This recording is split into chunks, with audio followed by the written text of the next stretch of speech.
Hare Krishna. So today we will speak a pastime from Srirangam. It is about the appearance of Srila Parasarabhatta, a very dear devotee of Lord Ranganath, Tamperumal. So in Srirangam, in front of the Ranganathji's temple, we can see the ashram of Parasarabhatta. Parasarabhattar Tirumaligai. Sri Parasarabhattam Rangesha Purohidam. The Parasarabhatta is the devotee. He is the next Acharya after Sripad Ramanujacharya. Ramanacharya made him as a Purohidam. He used to read the Panchanga for Namperumal's pleasure. Even now, the descendants from the Parasarabhatta's family, they are reading this Panchangam when Ranganath is taking bath, and every day morning they will read this Panchanga for the Ranganathji's pleasure. They are all belongs to the Parasarabhatta's family. So Ramanujacharya, he promised to fulfill the three unfulfilled desires of Yamunacharya. That is to write a commentary for the Vedanta Sutra, that is called Sri Bhashya, and to make two Acharyas, naming them as Parashara and Vedavyasa. Because the Vedavyasa Rishi has given all the literatures for us, Bhagavatam. And his father Parashara Rishi, he also given this Vishnu Puran, that is the main basic literature for the Sri Sampradaya. So in order to show gratitude to these rishis, Parashara and Vedavyasa, Yamunacharya want to make a very qualified persons as an Acharya, naming as Parashara and Vedavyasa. So Ramanacharya also, at the time of Yamunacharya's death, he also promised that he will make two Acharyas, naming them as Parashara and Vedavyasa. Another one is to spread the Sri Sampradaya around the Bharatavarsha. So, last story when we speak about Kuresh, we heard how Kuresha got the Mahaprasad from the Ranganathji's temple, and after eating that prasad, Kuresha's wife, known as Andal, she is different from that Andal Alvar. This Kuresha's wife Andal, she became pregnant. So Ramanujacharya, he could know that two great personalities from the spiritual world going to take birth in the womb of Sri Andal, the wife of Kuresh. So Ramanacharya want to name them as Parashara and Vedavyas.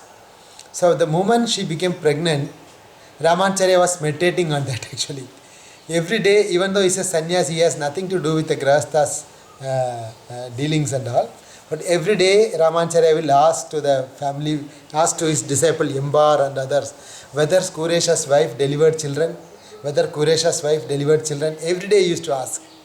Then one day suddenly the messenger came, Kuresha's wife gave birth to twins, two children, two sons. Ramanacharya ran, although he is a sannyasi, he ran to the house of Kuresha. He took the two sons of Kuresha, twins, and he just kissed them their head. Then he gave the name as, one he gave Parashara and another one he gave Vedavyasa. In this way, Ramanacharya fulfilled the desires of Yamunacharya by naming them as two Parashara and Vedavyasa. So these two sons, they are told to be the Supreme Lord's personal sons, because they came from the spiritual world itself. Therefore, Ranganathji considered these two children as his own children. Therefore, by the order of Ramanujacharya and by the order of Namperumal, these two children, they were put in a cradle in the Ranganathji's temple. There are two golden pillars will be there, and there will be the cradle. Within this cradle, these two children used to sleep. They are considered to be directly the sons of Ranganath. So this Parashara, he was so wonderful, he was filled with all kinds of good qualities. So one small pastime happened, that pastime we will tell today. Actually Parashara, when he was 5 years old, he was playing in the streets of Srirangam. At that time, a great Pandit scholar came, his name is Sarvajna. This Sarvajna, he has a patra called Sarvajna, the knower of everything. He has answer for any questions anyone can ask.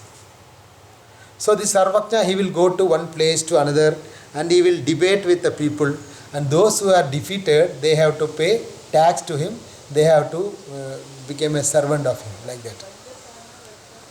So then this one day this Parashara, when he was a childhood, he was playing, he seen this Sarvajna, he was coming in a big pallakin with so many brahmanas chanting the mantra and a big procession. He was very proudly sitting as if no one is there in challenge with him, he challenged with him. So this Parashara thought, small boy thought, Hare, what is this fellow? Here the great devotees like Ramanujacharya and Kurish, the great devotees, they are remaining very humble. They are living like unnoticed to anyone's eyes. They are so humbly they are serving the Lord. This fellow, he doesn't have any devotion and he is thinking himself as a knower of everything. This small boy thought like that. Then the small boy thought, okay, let me ask a question to him. The small boy told, okay, stop the palanquin. He stopped. Parashara stopped the palanquin and he took a palm full of sand. Then he asked, oh Sarvajna, Pandit, I have a question for you. Then the Pandit told, what question you have? Ask me. This Parashara asked, can you say how many particles of dust is there in my hand? This Pandit scholar, how he can say how many dust particles is there? He could not count how many particles are there. So in this first time in his life, he got such a question. So he have no answer. So he was just blinking, how shall I answer, what I should speak.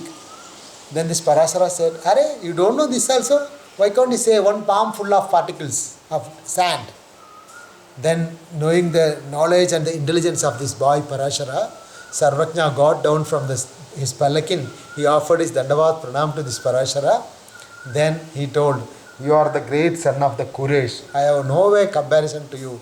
Saying that he given up his Sarvajna Patra and he went to forest itself. Sri Parasarabhatta ki jai. Srila Prabhupada ki jai. Nam Perumal ki jai.